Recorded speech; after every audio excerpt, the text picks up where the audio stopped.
Assalamualaikum warahmatullahi wabarakatuh. Tonton Fahriza Nora Official. Subscribe, like, share, and comment. Assalamualaikum warahmatullahi wabarakatuh. Yaitu ketika masuknya waktu Isya, apa saja yang disunnahkan oleh Nabi sallallahu alaihi wasallam kepada umatnya.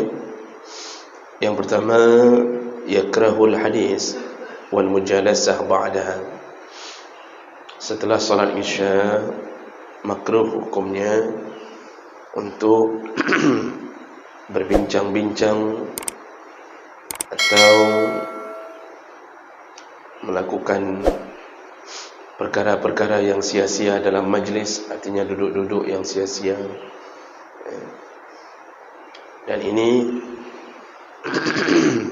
berdasarkan beberapa hadis Nabi sallallahu alaihi wasallam, di antaranya hadis dari Abi Barzah Al-Aslami.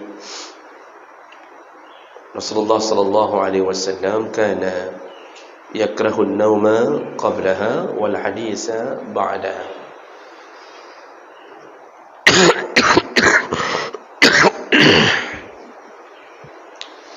Rasulullah itu tidak suka atau membenci perkara tidur sebelum Isya, dan kalau habis maghrib Rasulullah melarang tidur.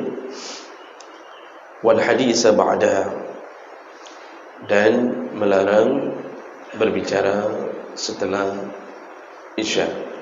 Sebelum Isya dilarang tidur, setelah Isya dilarang al-hadis. Al-hadis itu berbincang-bincang,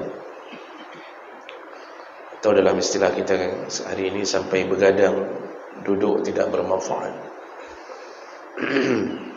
Dan ini menjadi salah satu gaya kita hari ini malah. Setelah Isya, dua di kedai kopi sampai jam 11, sampai jam 12. Itu pulang, apa manfaat tidak tahu, apa judulnya tidak tahu. Jadi kita telah jatuh ke dalam salah satu amalan yang dibenci Nabi sallallahu alaihi wasallam.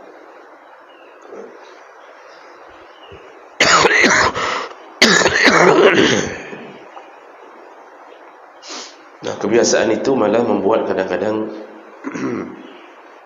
kita merasakan lezat di dalamnya. Semua perbuatan yang melawan permintaan Nabi itu biasanya akan menimbulkan rasa betah, karena dibuat betah oleh syaitan. Makanya kan duduk-duduk sampai jam 12, sampai jam 1. Itu kenapa kita betah? Sudah berjam-jam itu. Kenapa punggung kita atau bahasa kita mungkin pantat kita tidak panas? Berjam-jam di atas kursi setelah salat Isya enggak panas. Tapi kalau ada pengajian itu setengah jam kasum punggung kadit tuan. Rasa tidak enak, balik sana balik sini, lihat jam berulang-ulang kan. Apa bedungkah baru padahal baru 15 menit. Kenapa bisa begitu? Karena semua amalan yang Nabi menggalakkannya, yang Nabi menyuruhnya untuk mendapatkan pahala besar, itu akan dihadang oleh syaitan. Makanya baca Quran 5 menit pun terasa 5 jam. Tapi baca Quran 5 jam terasa 5 menit. Semua amalan yang menimbulkan pahala, syaitan akan cegah. Karena syaitan tahu bahawa pahala akan menyebabkan orang masuk surga. Allah yang jamin. Amma man saqulat mawazinuh fahuwa fi 'aishatir radiyah. Nanti kalau ditimbang oleh Allah, amal baiknya memberatkan timbangan, maka dia akan dimasukkan ke dalam tempat yang dia radiyah, yaitu surga. Jadi syaitan berusaha jangan sampai banyak amal, maka pekerjaan yang sia-sia itu diperbanyak, dibuat betah oleh syaitan. Kita pergi salat Isya, duduk di kedai kopi. Kita pulang salat Isya, dia di kedai kopi. Nanti kita datang waktu mungkin jam-jam 12, kalau kita keluar mungkin tidak sengaja atau ada perkara, dia masih di kedai kopi.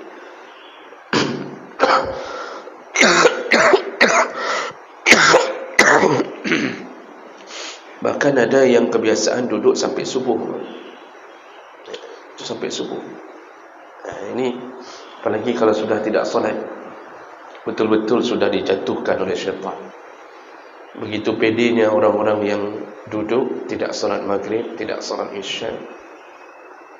Pede sekali, seakan-akan mereka ada jaminan masuk surga, padahal mereka bisa mati malam itu dalam keadaan tidak melakukan kewajiban. Makanya berhati-hati dengan urusan-urusan lalai setelah solat isya. Kecuali wala yukrah ayat tahaddas al-insan ba'da al-isya in kana fi talab al-ilmiyah. Kecuali boleh berlama-lama tidak tidur langsung setelah isya, boleh berlama-lama kalau ada urusan-urusan yang bermanfaat. Di antaranya in kana fi talabil ilm, dia menuntut ilmu.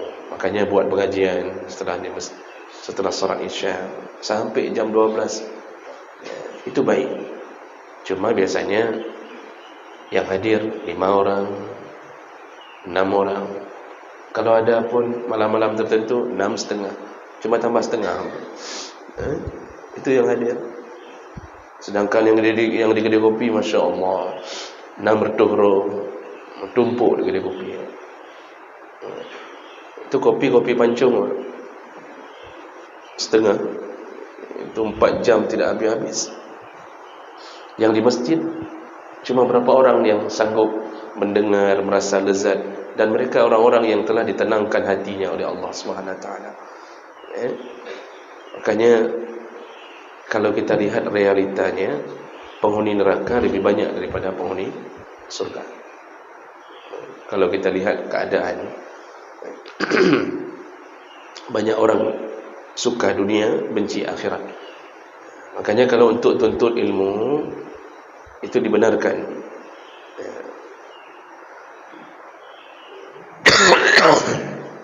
Kalau di pesantren-pesantren, di daya-daya, ba'da isya memang digunakan untuk balai, kemudian sampai jam 12 baru selesai. Itu sebuah kebaikan. Bicara di dalamnya adalah kebaikan.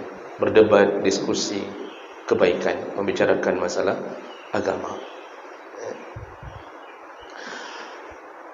Atau amal fi masalih al-muslimin. Dibolehkan berbincang-bincang setelah isya kalau dia berbincang tentang kemaslahatan kaum muslimin. Misal enggak tidur, pemimpin tidak tidur demi memikirkan rakyat. Dia bicara sampai larut malam. Ini malah pembicaraan yang disukai kalau itu maksudnya. Awis syughul atau musamarahatul wa dhaif wa nahwi, atau ada pekerjaan yang wajib yang dia lakukan, atau dia berbincang tentang keadaan keluarganya, dia mendengarkan curhatan isteri. Itu baik. Rasulullah sallallahu alaihi wasallam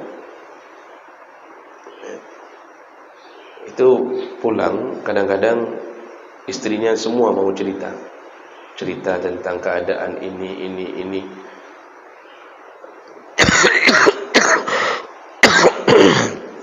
Dan itu didengarkan dengan seksama oleh Rasulullah. Makanya kalau kita pulang ke rumah, kalau kita sempatkan waktu untuk mendengarkan keluh kesah istri, itu salah satu amal terbaik suami. Memang sederhana, cuma duduk dengar saja, tapi itu amal terbaik suami. Istri ini pekerjaannya lebih banyak daripada kita. Dia kerja dari pagi sampai malam, sampai terbenam mata suami.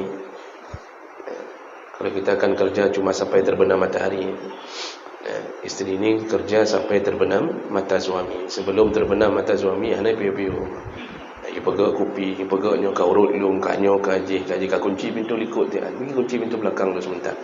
Itu manok itu ayam belum masuk ke dalam kandang, pergi masukkan dulu. Kemudian ini itu kamar mandi tolong disikat sikit. Kemudian cuci piring belum, segala macam. Habis. Yang jadi masalah gaji enggak ada. Di situlah butuh perasaan dan kasih sayang suami. Kadang-kadang kelelahan mereka enggak tahu cerita sama siapa. Mau cerita sama suami tetangga pun enggak pulang-pulang. Dia tunggu suami.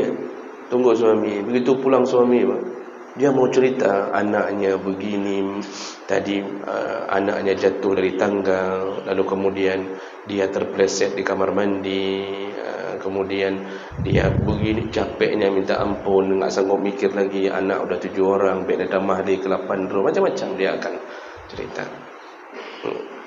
Kita sebagai suami yang saleh mengikuti amanah Nabi sallallahu alaihi wasallam, dengarkanlah. Dan itu boleh sampai tengah malam. Kadang-kadang enggak di ruang tamu, di kamar dengar ilung dengarkanlah. Walaupun yang kita dengar itu ada sat-sat. Itu kemarin itu juga. Masalah dia capek, masalah ini itu juga. Dengarkan, hargai. Karena isteri hanya dengan cukup membuang kalimat-kalimat ke telinga suaminya sudah lega. Apalagi suaminya menjawab, betul, singa apa dah beres, betul ini. Suami pun jawabnya ada sat-sat sudah 10 tahun gitu-gitu aja, betul. Akan cocok je nak kajet tinggal. Besok ya kita bereskan. Gitu-gitu itu pun sudah melegakan isteri.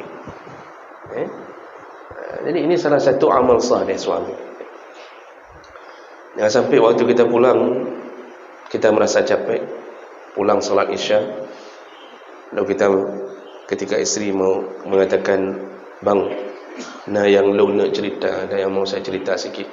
Alah, dah selesai lengkap gini. Itu penyebab isteri bertambah stres. Maka biarkanlah dia cerita, walaupun kita enggak nyambung. Biarkanlah dia cerita, dengarlah dengan baik. Itu dibolehkan. Nabi sering melakukan itu, mendengarkan keluh kesah istrinya. Kemudian juga Nabi pernah bicara dengan Abu Bakar sampai tengah malam dalam urusan kaum muslimin. Dalam hadis dari Umar bin Khattab radhiyallahu anhu qala, kana Rasulullah yasmuru ma'a Abi Bakr fil amri min al-amri al-muslimin wa ana ma'ahuma. Hadis riwayat Ahmad Tirmizi dengan derajat yang hasan. Kata Umar bin Khattab, aku bersama Abu Bakar pernah bicara dengan Nabi dalam urusan membereskan urusan kaum muslimin sampai di tengah malam. Jadi pernah sekali-sekali Rasulullah enggak langsung tidur, pernah. Kemudian dalam hadis Ibnu Abbas radhiyallahu anhuma, bittu fi baiti Maimunah lailata wan nabi andaha, aku pernah menginap di rumah bibiku yaitu Ummu Maimunah, dan Nabi kebetulan malam itu sedang berada di rumah Ummu Maimunah, artinya salah satu istrinya, dan itu jadual Nabi berada di situ. Li anzura kaifa salatu Rasulullah sallallahu alaihi wasallam bil lail, fatahaddasa Rasulullah ma'a ahli sa'atan summa raqada.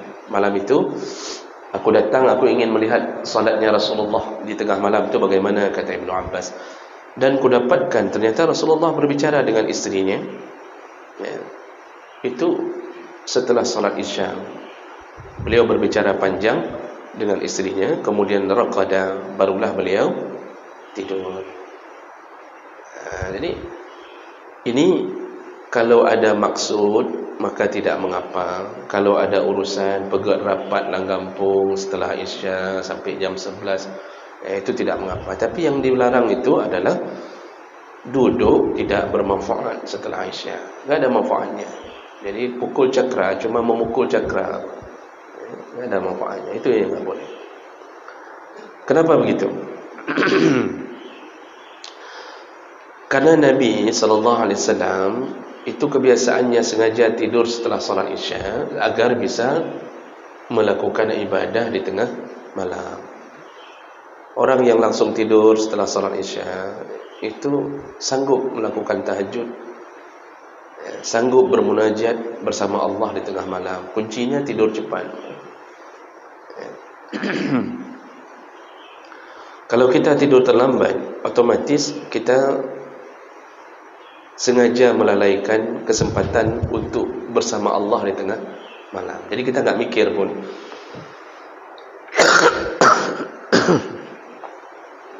Orang yang tidur sengaja terlambat, itu kan tak mikir. Alah, hana rencana pergi misal. Tanya sama orang, nak rencana semalam tahajud. Oh, tanging untuk yang penting ada apa je umangan. Baik nak tanya nyoji katanya kan.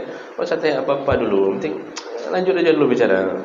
Pasal fikir-fikir masalah tahajud. Orang yang sengaja tidur terlambat, itu sebenarnya memang enggak ada rencana untuk bertemu Allah di tengah malam. Makanya orang-orang begini terpelihara dengan ketidakberkahan hidupnya. Sedangkan Nabi mengajarkan umat untuk tidak meninggalkan salat malam kecuali ada uzur. Dan kita membiasakan untuk tidak salat malam. Berarti kita sebenarnya tidak mengikuti apa yang dilakukan oleh Nabi SAW. Babah sagai dah pegah cinta ke Nabi. Bud ana. Jadi mulut mengatakan cinta Nabi, cinta Nabi, cinta Nabi. Yang amal tidak. Enggak ada rencana pun ikut. Itu makanya dilarang untuk berbicara tidak bermanfaat setelah salat Isya. Nanti kalau sudah tidur terlambat, bukan hanya tahajud yang tidak mampu dilakukan, bahkan salat-salat subuh pun kadang-kadang lewat. Dan bagi dia biasa, enggak ada beban. Orang kalau sudah tidak ada beban meninggalkan salat subuh, maka dia telah masuk ke dalam kemunafikan. Artinya salah satu orang munafik yang hidup di dalam rumah itu. Karena Rasulullah SAW menyebutkan salat yang paling berat yang dilakukan oleh seorang munafik, salatul isya wa salatul fajr, iaitu salat isya dan salat subuh paling berat dilakukan oleh munafik. Maka kita yang berjamaah ini Pak, yang alhamdulillah mudah-mudahan Allah jaga, kita dengan salat subuh telah membebaskan diri dari kemunafikan. Ini kita berusaha berjuang membebaskan diri, karena munafik tempatnya bersama kafir di neraka. Umar bin Khattab yang dijamin surga saja masih khawatir sekali kalau masuk dalam list orang-orang munafik. Huzaifah al-Yamani, salah satu sahabat Nabi yang disebut penjaga rahasia Rasulullah, itu ketika Rasulullah membisikkan belasan orang, ada sekitar 13 sampai 17 orang yang dibisikkan oleh Nabi kepada Huzaifah, nama-nama munafik yang ada di Madinah. Begitu keluar dari pintu rumah Rasulullah dicegat oleh Umar. Semua sahabat tahu Rasulullah kalau mau cerita rahasia ke Huzaifah. Umar nanya, kamu bicara apa dengan Rasulullah? Huzaifah mengatakan, ya Rasulullah menceritakan tentang orang-orang munafik. Lalu Umar mendesak Huzaifah, bolehkah engkau memberitahu apakah aku termasuk dalam list yang dibuat oleh Rasulullah? Yang pertama dia minta sebutkan nama-nama itu.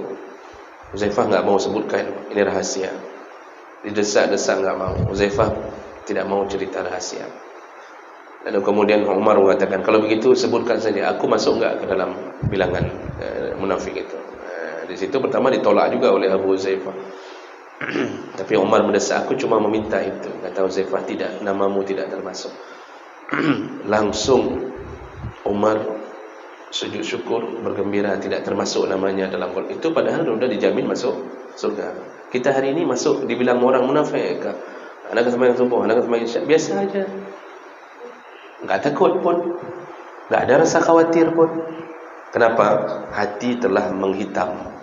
Satu dosa kita lakukan, satu titik hitam di dalam hati. Semakin banyak dosa, hati menghitam. Ketika hati menghitam, khatamallahu ala qulubihim, Allah stempel hatinya sehingga tidak bisa lagi menerima kebaikan. Ini yang paling khawatir. Makanya mengubah gaya hidup penting. Boleh duduk sebentar sekali-sekali. Oh, kita misal pulang pengajian habis salat Isya, diajak sama orang, Ustaz, dah baju mi ya. Itu saya enggak tolak. Masalahnya jarang orang aja, itu yang jadi masalah. Saya dah baju mi ya. Boleh sekali-sekali tidak apa. Tapi kalau tiap malam, tip-tip malam kedai kopi, tip-tip malam kedai kopi, Ini bermasalah, Pak. Dan dia enggak merencanakan untuk melakukan ibadah di tengah malam. Kemunafikan mulai muncul di hatinya. Berhati-hatilah dengan urusan ini. Nah, jadi ini sunnah Nabi, setelah salat Isya jangan sampai tidur terlalu terlambat kalau tidak ada urusan yang membutuhkan. Yang kedua, dalam sebahagian pandangan para ulama berdasarkan dalil, sunnah berikutnya adalah kalau seandainya bisa mengakhirkan Isya, maka silakan lakukan. Tapi ini sebahagian pandangan, karena ada perbezaan pandangan. Ketika ditanya mana salat waktu Isya yang paling afdal, sebahagian mengatakan tetap waktu yang pertama. Dasarkan hadis umum Nabi, ketika ditanya mana amalan yang paling baik, Rasulullah mengatakan salat di awal waktu. Tapi sebahagian ulama yang lain mengatakan bahawa waktu Isya terbaik itu di ujung malam. Di tengah malam atau di ujung malam. Dan itu berdasarkan beberapa hadis Nabi sallallahu alaihi wasallam, di antaranya hadis Aisyah radhiyallahu anha, qalat i'tama an-nabi zata layla hatta zahaba 'amatul layl wa hatta nam ahlul masjid thumma kharaja fa shalla.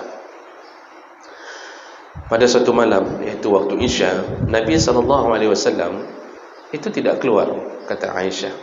Enggak keluar dari rumahnya. Kan Aisyah rumahnya yang di samping masjid, rumah Aisyah.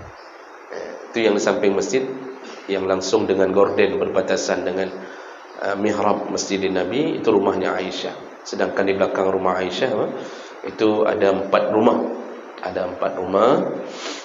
Rumah Hafsah, rumah bintu Maimunah. Itu ada 4 isteri Nabi yang di belakang rumah Aisyah. Enggak terlalu jauh. Kira-kira dari sini ke tempat orang jualan itulah. Saya lihat sketsa rumah. Ternyata rumah isteri Nabi itu enggak jauh-jauh. Rumah isteri kita yang hari ini berjauh-jauh. Karena bisa hancur dunia kiamat kalau dekat-dekat. Maka rumah orangnya satu di Lok Semawi, satu lagi di Kuala Simpang. Isteri Nabi dulu enggak ada cerita itu. Di belakang rumah Aisyah, rumah mereka ternyata. Makanya Nabi keliling-keliling di rumah istrinya. Itu cuma jalan kaki sebentar saja udah memenuhinya. Jadi Aisyah mengatakan pada satu malam Rasulullah tidak keluar untuk salat Isya ke masjid, maksudnya keluar ke mihrab. Sedangkan sahabat hatta nama ahlul masjid, sehingga sahabat yang nunggu untuk salat Isya itu nunggu. Dan hebatnya sahabat itu enggak mau mereka salat sendiri-sendiri sampai mereka ingin bersama Nabi salat. Jadi nunggu. Dan Nabi keluarnya itu di waktu pertengahan sepertiga malam, hampir mendekati ujung malam. Baru keluar, sedangkan sahabat udah tertidur. Hatta nama ahlul masjid, sahabat tidur untuk nunggu Nabi dari waktu salat Isya. Begitu kehidupan masa lalu bersama Nabi sallallahu alaihi wasallam. Mereka enggak berusaha untuk melakukan jamaah sendiri, enggak berusaha untuk salat sendiri. Enggak ada pun yang memberi komando, alah ada sembahyang juga roh. Ini bikin ada mungkin yang dapat. Kan kita enggak datang imam menceren misal, kan enggak datang 15 menit, kan kita langsung alah ada sembahyang juga roh masing-masing, misal gitu kan contoh. Ini enggak, mereka tidur di masjid. Lalu kemudian Nabi keluar di tengah malam, beliau mau melakukan salat, faqal. Nah, sebelum itu beliau membangunkan semua sahabat, lalu beliau mengatakan innahu la waqtuha, inilah waktu Isya yang terbaik. Laula an asyqa ala ummati, seandainya waktu ini tidak berat bagi umatku, sungguh waktu Isya itu kusuruh di waktu yang terakhir. Dan ini didukung oleh hadis dari Abu Hurairah radhiyallahu anhu,